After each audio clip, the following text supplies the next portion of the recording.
KPBS On Demand is supported by UC San Diego's Art Power, presenting cellist Joshua Roman, performing from his album Immunity, alongside music by J.S. Bach and more. Sunday, June 22nd at UC San Diego's Epstein Family Amphitheater. Reserve your tickets at artpower.ucsd.edu. Good morning, I'm John Carroll in for Debbie Cruz. It's Monday, March 11th. A local nonprofit is helping victims of the January storms replace life-saving items lost in the floods. More on that next, but first, let's do the headlines. A few Amtrak Pacific Surfliner passenger trains are running through San Clemente once again. That after a landslide halted passenger train service between San Diego and Orange County in late January. Pooja Thomas Patel with the Losan Rail Corridor Agency says construction has been underway on a barrier wall at the site of the landslide for the past few weeks. So we have started 2 trains in the morning and 2 trains in the evening. We are still paused during the midday to allow them to complete construction of the wall. The Orange County Transit Authority is now proposing a $200 million solution to try to prevent future rail closures in sensitive areas around the beachside city. Full passenger service between San Diego and Orange County is expected to resume early next month. The county's unemployment rate increased nearly a half percentage point to 4.7% last month. San Diego County is still faring better than the state, though, which is seeing 5.7% unemployment. Still, the county's unemployment rate is much higher now than a year ago at this time. Back then, it was only 3.7%. It's going to feel a bit more like spring this week, with sunny and slightly warmer temperatures expected. Today's forecast has temps at the inland and coastal areas in the low to mid-60s. In the deserts, it will be in the high 70s, and in the mountains, the low 50s. And hopefully you remembered to spring forward. We can also expect later sunset times now that daylight saving time is in effect. From KPBS, you're listening to San Diego News Now. Stay with me for more of the local news you need. KPBS On Demand is supported by Splatero, helping homeowners pay off debt or for home improvements by offering streamlined access to your home's equity with no additional monthly payments or new debt. Splatero provides a lump sum payment in exchange for a share of your home's future value. Learn more at splatero.com.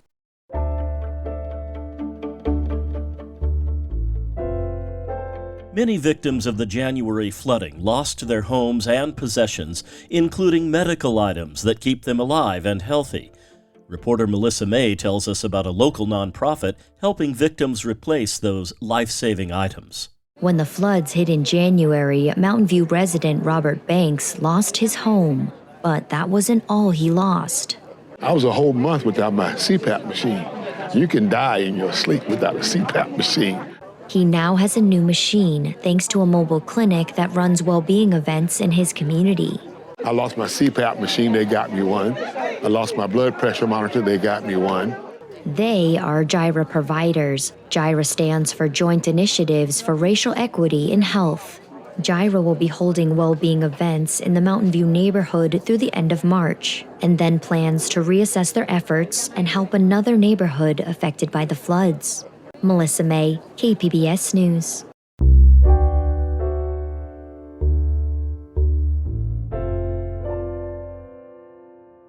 When a recruit enters boot camp, the Marine Corps controls virtually all aspects of their life, including, for many, where they bank.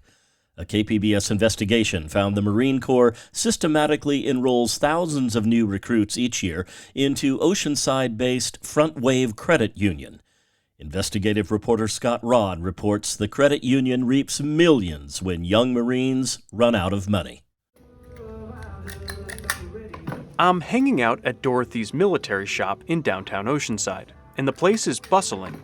Young Marines from nearby Camp Pendleton cycle through the shop, buying military gear and picking up their dry-cleaned uniforms.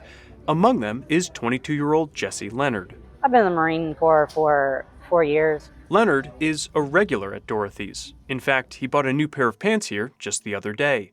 He needed to look crisp and clean ahead of an important meeting. I had to go to the quarterly promotion board just to see if I'm recommended for promotion. The good news? Leonard was recommended for sergeant. The bad news?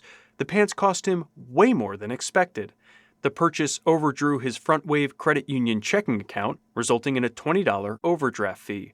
By the time Leonard realized what had happened, his checking account was negative nearly $200. He understands his finances are ultimately his responsibility, but he would have preferred if Frontwave simply denied the purchases. I got into the Marine Corps right after high school. I did not have a lot of life skills that I was taught.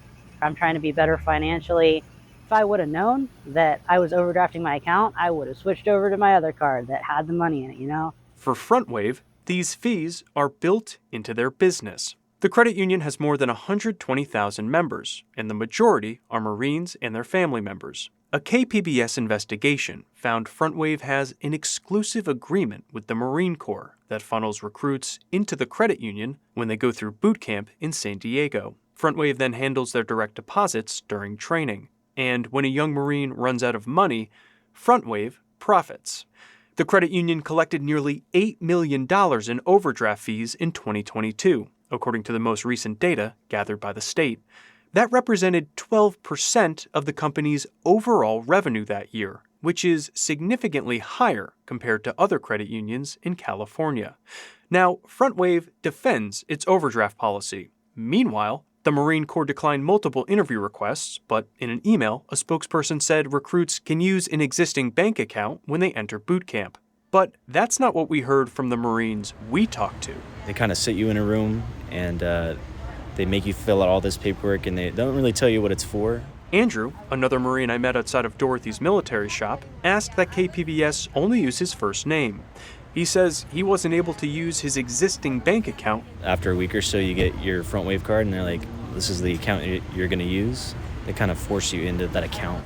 Roughly 21,000 recruits come through boot camp in San Diego every year.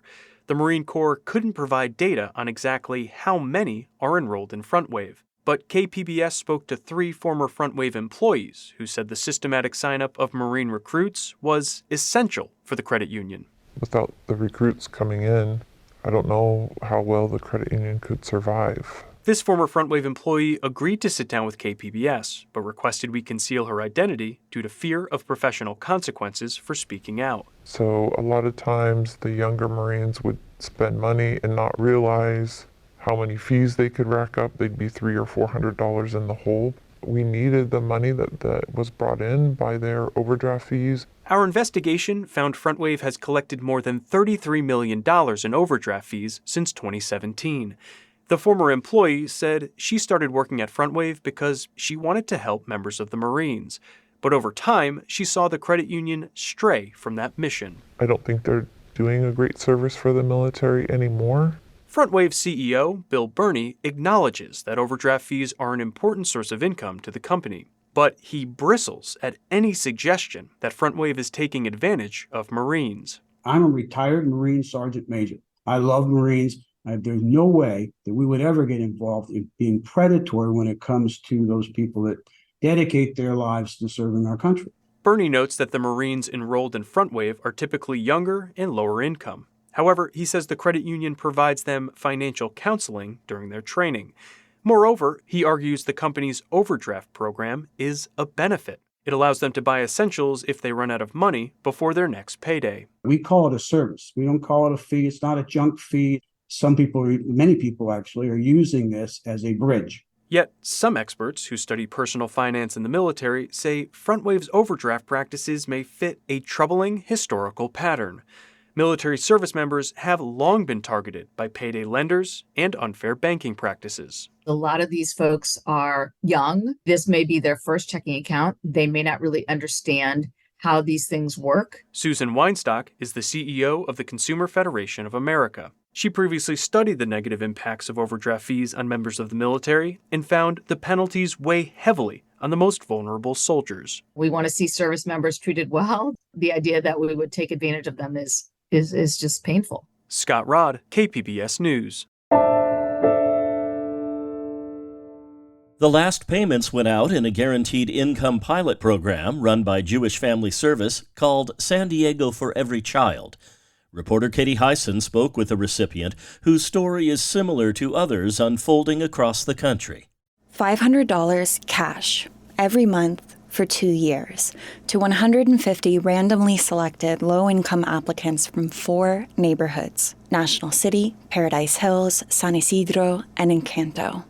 No strings attached. My husband and I were watching the news, and they announced it. That's 53-year-old Gabriela Aguilar, who says she lives in one rented room in San Isidro with her husband, 17-year-old son, and 13-year-old daughter. Her husband figured they'd never be selected, but Aguilar filled out an application along with 3,500 other people. I'm like, hey, you never know what God has for us. At the time, she says her husband was earning about $2,000 a month driving for Uber. Aguilar didn't work. She didn't want to leave her kids alone and says she was very sick, depressed and having regular panic attacks. She's asthmatic and diabetic too, and says her blood sugar levels were elevated from stress. Their debts, owed for things like rent, food, and the car, had piled up. She says she later started using a food pantry, but didn't know at the time that the service existed. She gets emotional remembering her children not having enough. There was a time when we didn't have anything to eat, and a sister from church gave us a can of beans, chili beans. We ate that for a week. She applied for CalFresh, California's food assistance program, an experience she says was humiliating. They were on the brink of homelessness when they were told they'd been selected for the Guaranteed Income Pilot Program. Her husband, newly a U.S. resident, thought it was a scam. He's like, no, maybe it's immigration or something, you know? But it was real. They put the money first toward rent. Then they paid off their debts, one by one, freeing up their budget. Aguilar says she started a business, delivering retail goods. It brought in a little extra income. And she did something she says was a first. She took her son to the store to buy new shoes. We couldn't do that before. You got hand-me-downs and let's see and pray and hopes that it fits you, you know? She says within months, her panic attacks went away and her blood sugar stabilized. She started sleeping at night. Aguilar's experience is similar to other participants in the pilot program and dozens like it across the country. Most recipients spend no-strings cash on food, basic retail items like backpacks, shoes, and haircuts, and transportation. Participants report not just their happiness improving, but their relationships, too. Kia Pollard, San Diego For Every Child director, says programs like this are scalable. Taxpayers are already spending the money. On child welfare, on prison, all of these systems that are connected to people just experiencing poverty. And it's quite expensive. Existing safety net systems could be reimagined too, she says. Like distributing CalFresh as flexible cash. Guaranteed income allows families to use the money for whatever they need most, and they don't have to keep their income low to retain the benefit. Pollard says it's a myth that direct payment recipients don't continue to work. The majority of them are working already, and as a result of this program, have sought new opportunities. Now on track to becoming debt-free, Aguilar's family has money and hope to invest in their futures. Still driving, her husband dreams of starting a dessert business, she says. Her son now plans to go to college instead of straight to work.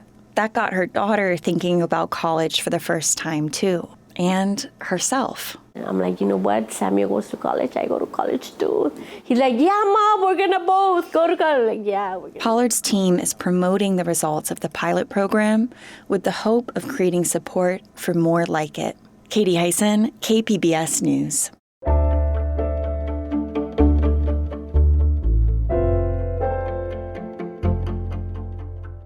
The Blue Water Film Festival returns for its 5th year on March 21st.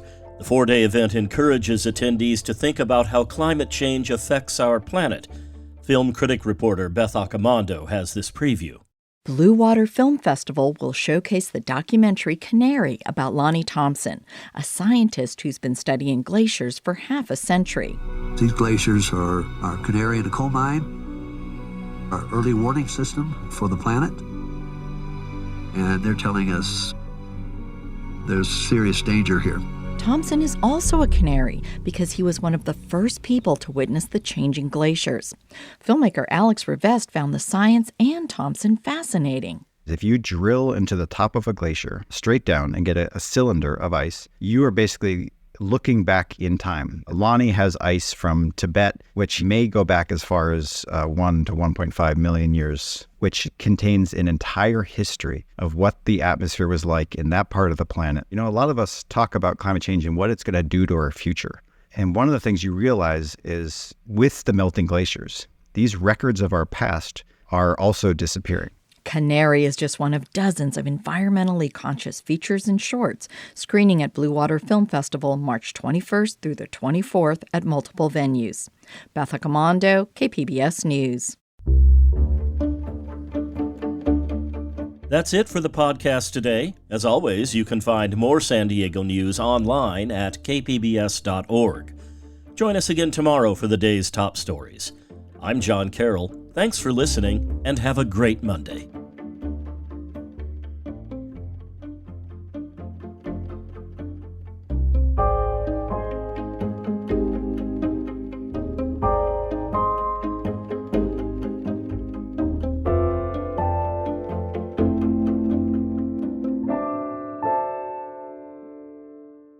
KPBS On Demand is supported by UC San Diego's Art Power, presenting cellist Joshua Roman, performing from his album Immunity, alongside music by J.S. Bach and more, Sunday, June 22nd at UC San Diego's Epstein Family Amphitheater. Reserve your tickets at artpower.ucsd.edu.